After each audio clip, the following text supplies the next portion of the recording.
documented evidence of what's gone on, like emails from people associated with Feeding Our Future saying that if you don't approve new minority-owned businesses, that accusations of racism are going to fly all over the news.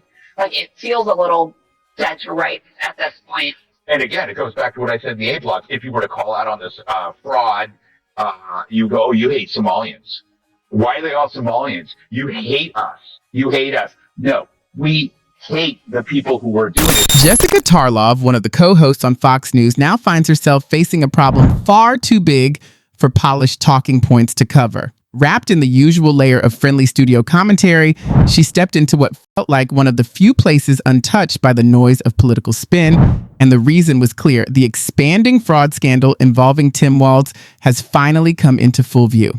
After years of state workers, auditors, and real reporters raising alarms, the scale of the issue can no longer be brushed aside. Whistleblowers had urged officials to take action, yet the funds involved vanished almost as quickly as a disappearing message online. What should have been a functioning government program now looks more like a loose, organized project run on guesswork instead of structure. And the DNC is also paying off her bill. So the second it gets slightly bigger, they're plugged into the industrial complex of insert whatever need, homelessness, government welfare, etc. And then you see it all just goes to waste because it all is being locked to front. In the Times piece, when they talk about the whistleblower retaliation, saying that the Walz administration was using monitoring and threats to make sure that they couldn't come forward, this is really serious allegations that he's going to have to deal with. There are other state officials, like Amy Klobuchar, I shouldn't say state officials, Senators Amy Klobuchar and Tina Smith. I don't think they like this. I don't think that they would be interested in this.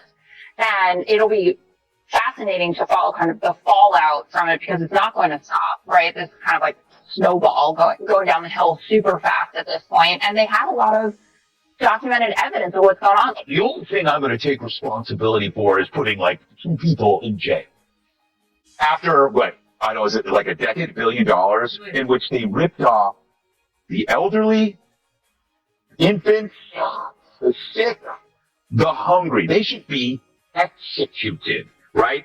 This guy shows up. Hey, I arrested you. No, you're like the guy who shows up and eats the free pizza, but you didn't help any of us move the furniture. Hey guys, I'm here. What you're seeing is the ultimate opportunity cost of electing a vacuous virtue signaler with no skills at all. While he was pushing tampons and trans and men's rooms, the Somalis were ripping off the state like it was a 24-hour mini mart in Philadelphia.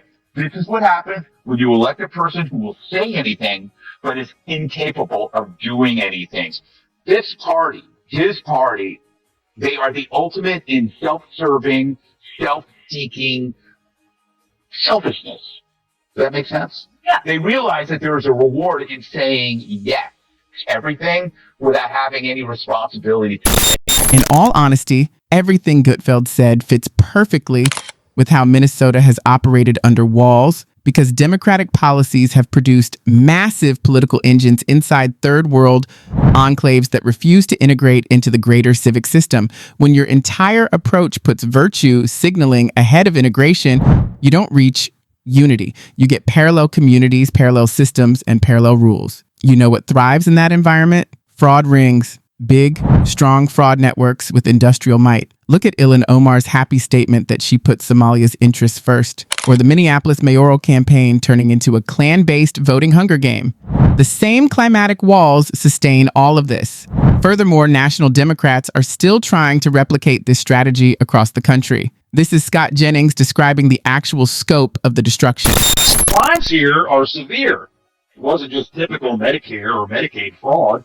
In these instances, whole entire companies were being fabricated in order to take payments and steal funds. The same day that these fraudsters were indicted, another person from the Somalian community there pleaded guilty in a case called the Feeding Our Families case. Feeding Our Families was a nonprofit primarily run by people in the Somali community in Minneapolis. They embezzled $250 million of relief hunger funds. This was one of the largest of the COVID-era fraud schemes. Just 6 days after this round of indictments went down, another one was served, this time for a woman named Asha Farhan Hassan. Also from Minneapolis, she was involved in a $14 million fraud against the state. Now, here's what she would do. Approach families in the community and have their children registered into autism therapy services, regardless if they had autism or not. Parents who took part in that scheme were given monthly kickbacks of somewhere between $300 and $1,500. So you had Somalis embezzling money from American taxpayers. The money is being sent back to Somalia, and there it's winding up in the hands of terrorists. In 2023, about $1.7 billion wound up back in Somalia of U.S. taxpayer money. What does this all mean politically? Well, for starters, Tim Walz continues to be one of the worst governors in America. Congratulations to Gavin Newsom for being off the hook for now. This is truly some of the worst stuff that we have ever seen out of state government. Walz turned a blind eye to all of it. And now Minnesota taxpayers are footing the bill for terrorism in the Middle East. It's more than obvious Tim Walz should, well, if he doesn't resign, at least should be ousted in 2026 when his term. Warnings went up everywhere as people practically shouted to Claw Harris's campaign that Walz's administration was spiraling out of control. She ignored the alarms, prioritizing political strategy over protecting taxpayers. Meanwhile, much of the mainstream media downplayed or recontextualized the story, avoiding the reality that shell companies were being used to drain resources from Minnesota, autism clinics, and fake housing programs. Per bill, still, Jessica. The second it gets slightly bigger, then they're plugged into the industrial complex of insert whatever need, homelessness, government welfare, etc. And then you see it all just goes to waste because it all is being lost to fraud. In the Times piece, when they talk about the whistleblower retaliation, saying that the Walz administration was using monitoring and threats to make sure that they couldn't come forward, those are really serious allegations that he's going to have to deal with. There are other state officials like Amy Klobuchar, I shouldn't say state officials, Senators Amy Klobuchar and Tina Smith. I don't think they like this. I don't think that they would be interested in this. And it'll be fascinating to follow kind of the fallout from it because it's not going to stop, right? This is kind of like a snowball going down the hill super fast at this point. And they have a lot of documented evidence of what's going on. The only thing I'm going to take responsibility for is putting like 2 people in jail.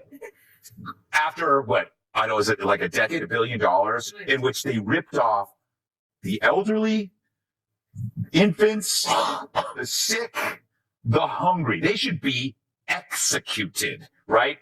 This guy shows up. The most striking part, Democrats had promoted him as the ideal vice presidential pick, the friendly, relatable father figure. But it turns out his time in Minnesota was built on deception.